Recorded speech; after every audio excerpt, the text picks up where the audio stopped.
ಅತಿ ಹೆಚ್ಚು ಅಂಕಗಳನ್ನು ಪಡೆದು ಆಯ್ಕೆ ಆದಂಥವರಿಗೆ ಹಮ್ಮಿಕೊಂಡಿರ್ತಕ್ಕಂಥ ಪ್ರತಿಭಾ ಪುರಸ್ಕಾರ ಹಾಗೆ ವಿವಿಧ ಕ್ಷೇತ್ರಗಳಲ್ಲಿ ಸಾಧನೆ ಮಾಡಿದಂಥ ಹೊಸದಾಗಿ ನೌಕರಿಗೆ ಸೇರಿದಂಥ ಬಂಧುಗಳಿಗೆ ಸತ್ಕಾರ ಸಮಾರಂಭ.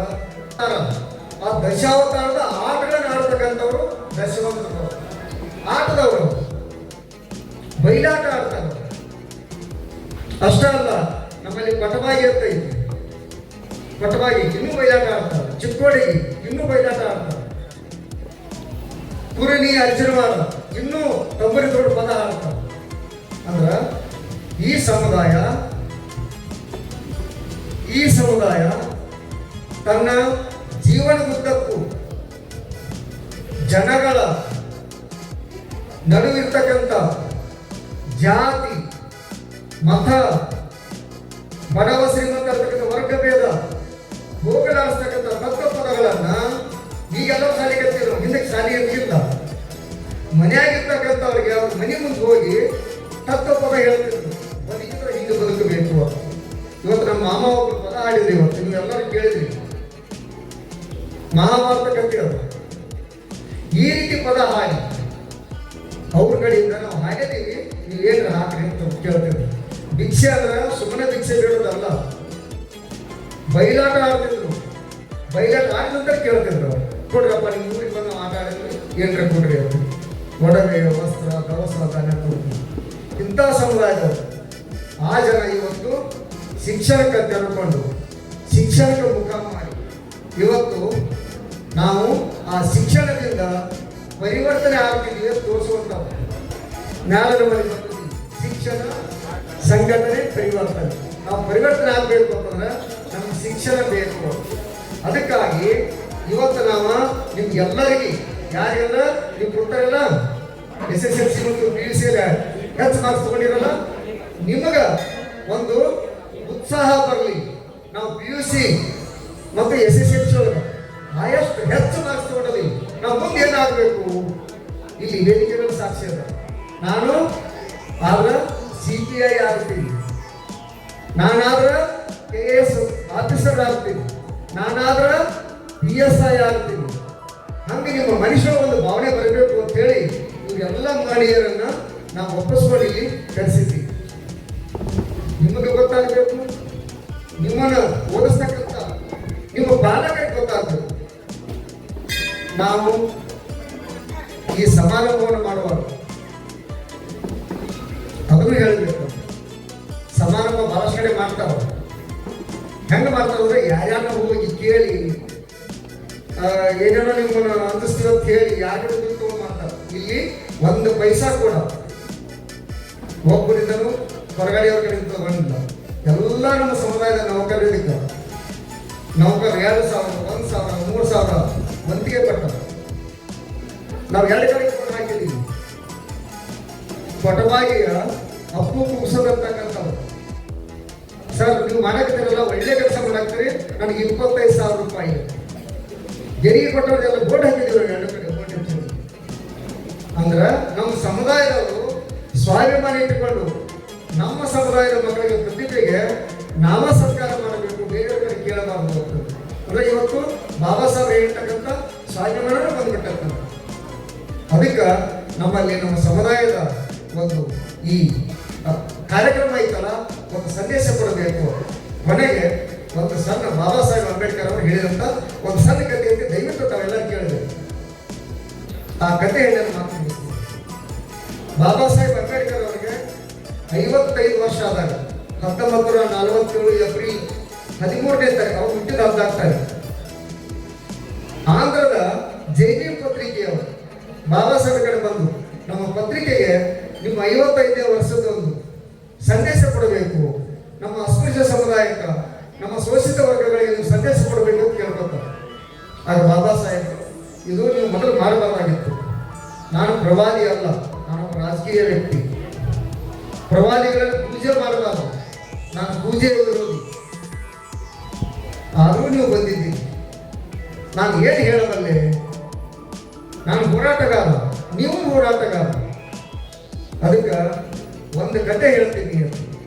ಹೋಮರ್ ಅನ್ನತಕ್ಕಂಥ ಇಂಗ್ಲಿಷ್ ಕವಿ ಅವರೊಂದು ಕತೆ, ಆ ಹೋಮರ್ ಕವಿಯ ಒಂದು ಕತೆ ಹೇಳಿ ನನ್ನ ಸಂದೇಶ ಕಳಿಸ್ತೀನಿ ಅಂತ ಹೇಳ್ತಾರೆ.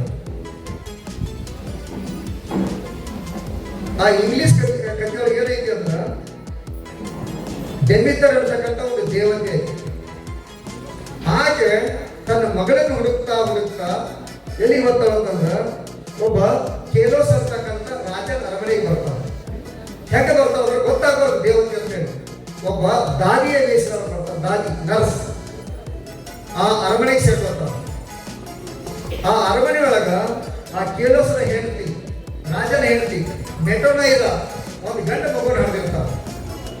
ಅಲ್ಲಿ ಒಂದೇ ಕೆಲಸಕ್ಕೆ ಸೇರ್ಕೊಳ್ತಾವ. ಆ ಗಂಡ ಮಗುನ ಆರೈಕೆ ಕೆಲಸ ಮಾಡ್ತಾವ.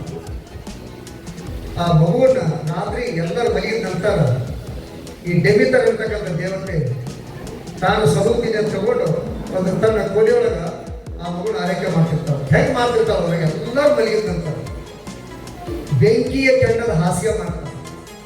ಆ ಹಾಸ್ಯ ಮೇಲೆ ಆ ಕೂಸನ್ನ ದಿವಸ ಇಷ್ಟಿಟ್ಟು ಇಟ್ಟು ಬೆಂಕಿ ಮೇಲೆ ಮನಸಾಕ ಪ್ರಾಕ್ಟೀಸ್ ಮಾಡ್ತಾವ, ರೂಢಿ ಮಾಡ್ತಾವ. ಮೊದಲು ಬೆಂಕಿ ಶಾಖ ತಾಗಿದಾಗ ಕೂಸ ಚಿಟ್ಟ ಚೀರ್ತಿತ್ತು, ಅಳ್ತಿತ್ತು. ಮತ್ತೆ ಮಾಡ್ತೀನಿ ಹಿಂಗೆ ಇಟ್ಟು ಆ ಮಗುವನ್ನ ಬೆಂಕಿ ಹಾಸಿ ಮೇಲೆ ಮಲಗಿದಾಗ ಆಡಕ್ಕೆ ಶುರು ಮಾಡ್ತಾರೆ. ಅಂದ್ರ ಆ ಬೆಂಕಿಯ ಸುಡುವುದನ್ನ ಸಹಿಸ್ಕೊಂಡು ಬೆಂಕಿಯಂಗ ಆಗಿಬಿಡುತ್ತೆ ಆ ಮಗ. ನೋಡ್ತಾರ ರಾಜ ರಾಣಿ, ಉಳಿದ ಮಕ್ಕಳಿಗೆ ಇವು ಮಗುವು ಬಹಳ ವ್ಯತ್ಯಾಸ. ಈ ಮಗ ಯಾವತ್ತೂ ಮುಖ ನೋಡಿದ್ರೆ ಹೊಳಿತಕ್ಕಂಥದ್ದು, ಯಾವತ್ತೂ ನಗು ದಷ್ಟಪುಷ್ಟ ಹಿಂಗೆ ಬೆಳಕ್ ಶುರು ಮಾಡ್ತಾರೆ. ಒಂದು ದಿನ ಏನಾಕತಿ, ಈ ಡೆಮಿಟರ್ ಅನ್ನುವಂಥ ದೇವತೆ ಆ ಕೂಸನ ಬೆಂಕಿ ಮೇಲೆ ಹಾಕಿದಾಗ ರಾತ್ರಿ ಆ ಕೇಲೋಸನ ಹೆಂಡತಿ ಮೆಟೋನೈದ ತಪ್ಪಿ ಮಗನ್ ನೋಡ್ಬೇಕು ಅಂತ ಬರ್ತಾನೆ. ಮಗನ್ ನೋಡ್ಬೇಕು ಅಂತ ಬಂದಾಗ ಆ ಕೆಂಡದ ಮೇಲೆ ಮಗನ್ ನೋಡಿ, ಅಯ್ಯೋ ನನ್ನ ಮಗನಿಗೆ ಬೆಂಕಿ ಸುಡ ಅಂತ ತಿಳ್ಕೊಂಡು ಬೆಂಕಿ ಕೆಂಡ ಸರಿಸಿ ಮಗನ್ ತಗೊಂಡು ಓಡಿ ಹೋಗಿ. ಬಾಬಾ ಸಾಹೇಬರು ಈ ಕಥೆ ಇಲ್ಲಿಗೆ ನಿಲ್ಲಿಸ್ತಾರೆ. ಏನಾಯ್ತು, ಆ ಮಗುವನ್ನ ದೈವತ್ವಕ್ಕೆ ಏರಿಸಬೇಕು ಅಂತ ತಿಳ್ಕೊಂಡು ಡೆಮಿಟರು ದಿವಸ ಬೆಂಕಿ ಮೇಲಿಟ್ಟು ಆ ಬೆಂಕಿಯ ಆ ಸುಡುವ ಗುಣ ಆ ಮಗುವಿನಲ್ಲಿ ಬಂದು ದೈವತ್ವಕ್ಕೆ ಏರ್ಬೇಕು. ಇನ್ನು ಕೆಲವು ಸಲ ಬಿಟ್ಟಿದ್ರ ಆ ಮಗು ದೈವತ್ವಕ್ಕೆ ಏರ್ತದೆ. ಆದ್ರೆ ತಾಯಿ ಅಕ್ಕಿಯನ್ನು ಹಡದ ಕಳ್ಳು, ಅಯ್ಯೋ ಕೂಸಲ್ಲ ಬೆಂಕಿ ಹಾಕಿರಲ್ಲ ಈಕೆ ಅಂತ ಹೇಳಿ ಹಡದ ಕಳ್ಳ ಸಲುವಾಗಿ ಆ ಬೆಂಕಿಯಿಂದ ಪಾರು ಮಾಡಿದ್ರು.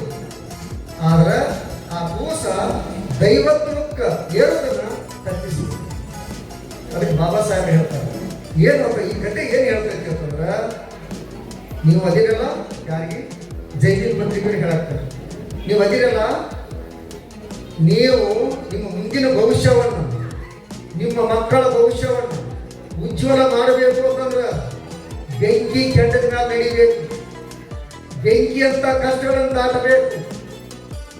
ಕ್ಷಣಿಕ ಸುಖಕ್ಕಾಗಿ ತಪ್ಪಿಸ್ಕೊಂಡು ಹೋದ್ರಿ ಅಂತಂದ್ರೆ ಮುಂದೆ ಭವಿಷ್ಯದೊಳಗ ನೀವು ಸುಖ ತಪ್ಪಿ ಹೋಗ್ಬೇಕು. ಅದಕ್ಕೆ ಇವತ್ತು ನೀವು ವಿದ್ಯಾರ್ಥಿಗಳ ಪಾಲಕರು ನೆನಪಿಟ್ಟುಕೋಬೇಕು. ನೀವು ವಿದ್ಯಾರ್ಥಿಗಳು ನೀವು ನೆನಪಿಟ್ಟುಕೋಬೇಕು. ಈಗಿನ ಕಾಲದಲ್ಲಿ ಮೊಬೈಲ್ ಇಂದ ಯಾರು ಬದುಕಾಗಿಲ್ಲ. ಗೌತಮ್ ಬುದ್ಧ ಕಿಸಾ ಗೌತಮ್ ನಿನ್ನ ಮಗನನ್ನು ಉಳಿಸ್ಬೇಕು ಅಂತೇಳಿ ಕಿಸಾ ಗೌತಮ್ ಏನ್ ಹೇಳಿದ, ನಿನ್ನ ಮಗನನ್ನು ಉಳಿಸ್ತೇನೆ ನಾನು, ಯಾರ ಮನ್ಯಾಗ ಸಾವಿಲ್ಲೋ ಅವ್ರ ಮನ್ಯಾಗ ಸಾಕ್ಷಿ ತಗೊಂಡು ಅಂತ ಹೇಳಿದ್ದ. ಯಾಕಂದ್ರೆ ಆಕೆಗೆ ಮಗ ಬದುಕಬೇಕಾಗಿತ್ತು. ಬಾಬಾ ಸಾಹೇಬರು ಸತ್ತ ಹುಟ್ಟಿ ಬರಂಗಿಲ್ಲ, ಹಂಗ ಬೋಧನೆ ಮಾಡಿ ಸಮಾಧಾನ ಮಾಡೋಷ್ಟು ವ್ಯವಧಾನ ಆ ತಾಯಿಗೆ ಇರಲಿಲ್ಲ. ಆಕೆ ಹೆಂಗಾರ ಮೇಲೆ ಸಮಾಧಾನ ಮಾಡಬೇಕಾಗಿತ್ತು ಇವರಿಗೆ ಗೌತಮ್ ಬುದ್ಧ. ಅದಕ್ಕೆ ಹೋಗವ ಯಾವ್ದ್ರ ಮನ್ಯಾಗ ಸಾಕ್ಷಿ ತಗೊಂಬ ಆಕೆ ಓಡಿ ಮಾಡ್ತು. ಆಗ ಬುದ್ಧ ಗುರು ಕರೀತಾರ, ಎಲ್ಲಿ ಹೊಂಟಮ್ಮ, ಸಾಕ್ಷಿ ತರಾಕ್ರಿ, ಸಾಕ್ಷಿ ತಗೊಂಬ. ಯಾರ ಮನ್ಯಾಗಿದ್ರೆ ಯಾರ ಮನ್ಯಾಗ ಸಾವಾಗಿಲ್ಲ ಅವ್ರ ಮನ್ಯಾಗ ಸಾಕ್ಷಿ ತಗೊಂಬ. ಅಳ್ಕೋತ ಹೊಂಟು. ಬುದ್ಧ ಗುರು ನನ್ನ ಮಗನ ಬದುಕ್ತಾರೋ ಅಂತೇಳಿ ಓಡಿ ಹೋದ. ಎಲ್ಲರ ಮನೆ ಕೇಳ್ತಾರ, ಸಾಕ್ಷಿ ಕೊಡುವ, ನಿಮ್ಮ ಮನ್ಯಾಗ ಸಾವಾಗಿದ್ರಿ? ಅಯ್ಯೋ ಮೊನ್ನೆ ನಮ್ಮ ಅಪ್ಪ ಸತ್ತ. ಮಕ್ಕಳ ಮನೆ ಅಯ್ಯೋ ನಮ್ಮಲ್ಲಿ 10 ಮಂದಿ ಸತ್ತಾರ. ಇಡೀ ಊರೆಲ್ಲ ಅಡ್ಡಾಡಿದ್ರು. ಯಾರ ಮನ್ಯಾಗೂ ಸಾವು ತಪ್ಪಿರ್ಲಿಲ್ಲ. ಯಾರ ಮನ್ಯಾಗ ಒಂದಿಲ್ಲ ಒಂದ್ರ ಕಾಲದೊಳಗ ಸತ್ತದ್ದೇ. ಕಿಸಾ ಗೌತಮಿಗೆ ಅನಿಸ್ತು, ಅಯ್ಯೋ ಸಾವು ಯಾರ ಮನೆಯೂ ಬಿಟ್ಟಿಲ್ಲ, ಇವತ್ತು ನನ್ನ ಮನೆಗೆ ಬಂದೈತೆ, ನಾ ವಿನಾಕಾಲ ಹೋಗಿ ಬುದ್ಧ ಗುರುವಿಗೆ ತೊಂದರೆ ಕೊಟ್ಟಲ್ಲ ಅಂತ ಹೇಳಿ ಮಗಳು ತಗೊಂಡು ಹೋಗ್ಬಿಡ್ತಾವೆ. ಇವತ್ತ ನಾವೇನು ಹೇಳಬೇಕು, ಯಾರ ಮನ್ಯಾಗ ಅನ್ನೋಂಗಿಲ್ಲ, ಯಾರ ಕೈಯಾಗ ಮೊಬೈಲ್ ಇಲ್ಲ ಅವ್ರ ಕಡೆ ಶಾಸಕ ಮಾತು ಹೇಳ್ಬೇಕಾಗಿ. ಅಂದ್ರೆ ನಾನೇನು ಹೇಳಾಕ್ತೀರ, ಮೊಬೈಲು ನಮ್ಮ ವೇಳೆಯನ್ನು ಇಷ್ಟು ಹಾಳು ಮಾಡ್ತೈತಿ, ಇಷ್ಟು ಚಟಗಾರನ್ನಾಗಿ ಮಾಡ್ತೈತಿ. ನೀವು ನೋಡ್ತೀರಿ ಪೇಪರ್ದಾಗ ದಿವಸ. ಅದಕ್ಕೆ ನೀವೇನದಿರಲ್ಲ ಮಕ್ಕಳು, ನಮ್ಮ ಪ್ರತಿಭೆ ಅಂತೇಳಿ ಏನೋ ಅಂದ್ಕೊಂಡಿರಲ್ಲ ನೀವೆಲ್ಲರೂ. ಮೊಬೈಲ್ ಕಡಿಮೆ ಮಾಡಿ, ಮೊಬೈಲ್ ಬೇಕು, ಅದಕ್ಕೊಂದು ಲಿಮಿಟ್. ಮೊಬೈಲ್ನಿಂದ ನೀವು ಹೊರಗೆ ಬಂದ್ರಿ ಅಂದರೆ ನೀವು ಸಾಧ್ಯ ಮಾಡೋಕ್ಕಾಗತ್ತೆ. ಗೊತ್ತೈತಿ ಎಲ್ಲ ಸಾಧ್ಯ ಮಾಡಿ ಬಂದವರು. ಅದಕ್ಕಾಗಿ ನೀವು ಇವತ್ತು ಕೇಳಿಸ್ಕೋಬೇಕು, ನೀವು ಪಾಲಕರು ಕೇಳಿಸ್ಕೋಬೇಕು.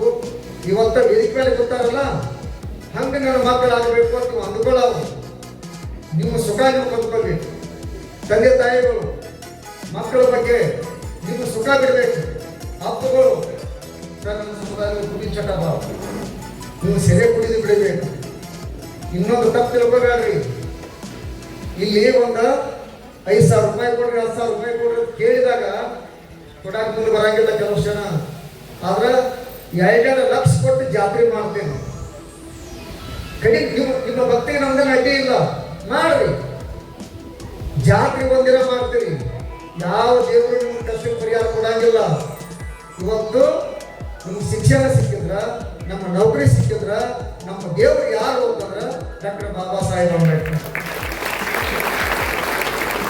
ಆ ಮನುಷ್ಯ ಹೇಳಿದಂತ ಕತೆ ನಿಮಗೆ ಹೇಳಾಕ್ತೀನಿ ನಾನು. ನಿಮ್ಮ ಕ್ಷಣಿಕ ಸುಖ ಸಲುವಾಗಿ ನೀವು ಮುಂದೆ ನಿಮ್ಮ ಮಕ್ಕಳ ಭವಿಷ್ಯವನ್ನ ಹಾಳು ಮಾಡಲಾಗಲಿ. ಅದಕ್ಕೆ ಮುಂದೆ ನಮ್ಮ ಮಕ್ಕಳ ಭವಿಷ್ಯ ಅಥವಾ ಈ ಮಕ್ಕಳದಲ್ಲ, ನಿಮ್ಮ ಭವಿಷ್ಯ ಒಳ್ಳೇದಾಗಬೇಕು ಅಂದ್ರೆ ನೀವು ಕಷ್ಟ ಪಡಬೇಕು. ನೀವು ಒಂದ್ಸಲ ಶಾಲೆ ಹೋದಾಗ, ಪರೀಕ್ಷೆ ಹೋದಾಗ ಒಂದು ನೆನಪು ಮಾಡ್ಕೋಬೇಕು. ಏನ್ ನೆನಪು ಮಾಡ್ಕೋಬೇಕು? ನನ್ನ ಕೈಯಾಗ ಮೊಬೈಲ್ ಐತಿ, ಕಾಲಾಗ ಚಪ್ಪಲಿ ಐತಿ, ಚಲೋ ಡ್ರೆಸ್ ಹಾಕೇನಿ, ಅದ್ರ ನಮ್ಮ ಅವ್ವ ಅಪ್ಪ ಎಂತ ಡ್ರೆಸ್ ಹಾಕ್ಯಾರ ಒಂದ್ಸಲ ನೆನಪು ಮಾಡ್ಕೋಬೇಕು. ಆ ನೆನಪು ಮಾಡ್ಕೊಂಡ್ರಿ ಅಂತಂದ್ರ ನಿಮ್ಗೇನು ಅನಿಸ್ತೈತಿ, ನಮ್ಮ ಅವ್ವ ಅಪ್ಪ ಈ ಥರ ಅದಾರಲ್ಲ, ನಾನು ಮಂಡ್ಯಾಗ ಬರಲ್ದಂಗ, ಯಾಕಂದ್ರೆ ಡ್ರೆಸ್ಸೇ ಇರಲಿಲ್ಲ ಅವ್ವ ಅಪ್ಪನ. ನಾನು ಕರೆ ಹೇಳ್ತೀನಿ, ನಾನು ಓದಿದ್ದ ಹೈಸ್ಕೂಲ್ ಇಲ್ಲೇ 77, 78, 79 ಹಾರಗೇರಿ, ಎಸ್ ಪಿ ಮಂಡಳ ಹಾರಗೇರಿ ಹೈಸ್ಕೂಲ್ದಾಗ. ನಮ್ಮಪ್ಪ ನಾನು ನೋಡಕ್ಕೆ ಬಂದ್ರೆ ನಾನು ತಪ್ಸ್ಕೊಂಡು ಹೋಗಿದ್ದೆ. ನಮ್ಮ ಅಪ್ಪನ ಮೈ ಮೇಲೆ ಬಟ್ಟೆ ಇರಲಿಲ್ಲ. ಇವು ನಮ್ಮ ಅಪ್ಪ ಅಂತೇಳಿ ಹೇಳೋದು ಆಗ್ತೈತೆ ಅಂತ ಇದ್ರಿಂದ ಬಂದರಿಗೆ ನಾವು. ಇಲ್ಲಿ ನಮ್ಮ ಮಾವ, ನನ್ನ ದುರ್ಗಪ್ಪ ಶಾದರವರು ತಂದೆ, ಅವನಿಗೆ ಎಲ್ಲ ಗೊತ್ತೈತೆ. ಅಂದ್ರೆ ಇಂಥ ಇದನ್ನು ನೆನಪಿಟ್ಕೊಳ್ಬೇಕು. ಇವ್ರಿಗೆಲ್ಲ ನಿಮಗೆ ಒಂದು ಮಾದರಿ ಇದ್ದಾಗ ನಾನು ವೇದಿಕೆ ಮೇಲೆ ಇದ್ದಾವೆ. ನಾನು ಅವ್ರಂಗೆ ಆಗಬೇಕು ಅಂತ. ಯಾಕಂದ್ರೆ ನಮ್ಮ ಸಮುದಾಯದವರು ಎಲ್ಲರೂ ಆಗಿರ್ತಾರೆ. ಡಾಕ್ಟರ್ದಾರು, ಇಂಜಿನಿಯರ್ಗಳು, ಫಸ್ಟ್ ಆದ ನಮ್ಮಲ್ಲಿ ಇಂಜಿನಿಯರ್ಗಳು, ಟೀಚರ್ಗಳು, ತಹಸೀಲ್ದಾರರಾದರು, ಉಪತಹಸೀಲ್ದಾರರಾದರು. ಈಗ ನಮ್ಮ ಸಮುದಾಯದೊಳಗೆ ಒಂದು ಯಾಕೃಷಿ ವಿಶೇಷ ಆಹ್ವಾನ ನಮ್ಮ ಸಮುದಾಯದೊಳಗೆ ಬಹುಶಃ ಬಿಜಾಪುರ, ಬಾಗಲಕೋಟೆ, ಬೆಳಗಾವಿ ಯಾವ ಜಿಲ್ಲೆಯೊಳಗ ಒಬ್ಬ ಹೆಣ್ಣುಮಗಳು PSI ಆಗಿಲ್ಲ. PSI ನೀವು ಅನ್ಬೇಕು, ನಾವು PSI ಅಲ್ಲ, ಏನಾಗಬೇಕು IPS, KS ಆಗ ನಮ್ಮ ಸದಾಶಿವ ಬಡಿಗೇರ್ ನೀವು ಹೇಳ್ಬೇಕು. ಇವತ್ತು ಅವ್ರು ಬಂದರು. ಅದಕ್ಕೆ ಇವತ್ತಿನ ಈ ಕಾರ್ಯಕ್ರಮ ಮಳೆ ಇದ್ರೂ ಕೂಡ ನೀವು ಇಷ್ಟು ಜನ ಸೇರಿದ್ದೀರಿ.